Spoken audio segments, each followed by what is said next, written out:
ഒരു waste cake ബോർഡിൽ നിന്ന് ഇത്രയും ബ്യൂട്ടിഫുൾ ആയിട്ടുള്ള വാൾ ഡെക്കോർ ഉണ്ടാക്കിയെടുക്കാൻ പറ്റുമെന്ന് ഞാൻ സ്വപ്നത്തിൽ പോലും വിചാരിച്ചില്ല. പക്ഷെ ഞാനത് ചെയ്തു ഗായ്സ്.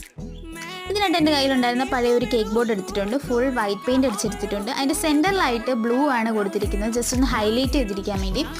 അതിൻ്റെ മുകളിലായിട്ടാണ് ഞാനിവിടെ കോട്ട് എഴുതി കൊടുക്കുന്നത്. Life is short make it sweet എന്ന് പറഞ്ഞിട്ടുള്ള കോട്ടാണ്. സത്യമല്ലേ, നമ്മുടെ ലൈഫ് എന്ന് പറയുന്ന ഒരു ചെറിയൊരു കാലയളവ് മാത്രമേ ഉള്ളൂ.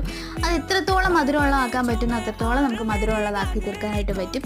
അങ്ങനെ ഒരു കോട്ട് കൂടി ഞാൻ എഴുതി കൊടുത്തിട്ടുണ്ട്. ഇനിയും കുറച്ച് പേപ്പർ ഫ്ലവേഴ്സ് ഞാൻ ഉണ്ടാക്കിയിട്ടുണ്ട്, അതുകൂടി ഒന്ന് സ്റ്റിക്ക് ചെയ്ത് കൊടുക്കുന്നുണ്ട്. പിന്നെ കുറച്ച് ലീഫ് കൂടി സ്റ്റിക്ക് ചെയ്ത് കൊടുക്കുന്നത്, അത് ആർട്ടിഫിഷ്യലാണ്, അതുകൂടി ഒട്ടിച്ച് കൊടുക്കുന്നുണ്ട്. ഇത്രയേ ഉള്ളൂ. സിമ്പിളായിട്ട് നമ്മുടെ വാൾ ഡെക്കോർ ഇവിടെ കംപ്ലീറ്റ് ആയിട്ടുണ്ട്. ഫൈനൽ ലുക്ക് കണ്ടിട്ട് എനിക്ക് ഭയങ്കരമായിട്ട് ഇഷ്ടപ്പെട്ടിട്ടുണ്ട്. നിങ്ങൾക്ക് ഇഷ്ടപ്പെട്ടിട്ടുണ്ടെങ്കിൽ ലൈക്ക് ചെയ്യാനും സബ്സ്ക്രൈബ് ചെയ്യാനും കമൻറ്റ് ചെയ്യാനും മറക്കല്ലേ ഗൈസ്. നിങ്ങളുടെ സപ്പോർട്ട് ഉണ്ടെങ്കിൽ മാത്രമേ എനിക്ക് ഇനിയും പുതിയ വീഡിയോസ് ചെയ്യാനായിട്ടുള്ള ഒരു എനർജി കിട്ടത്തുള്ളൂ. സോ പ്ലീസ് സബ്സ്ക്രൈബ് ചെയ്യുക.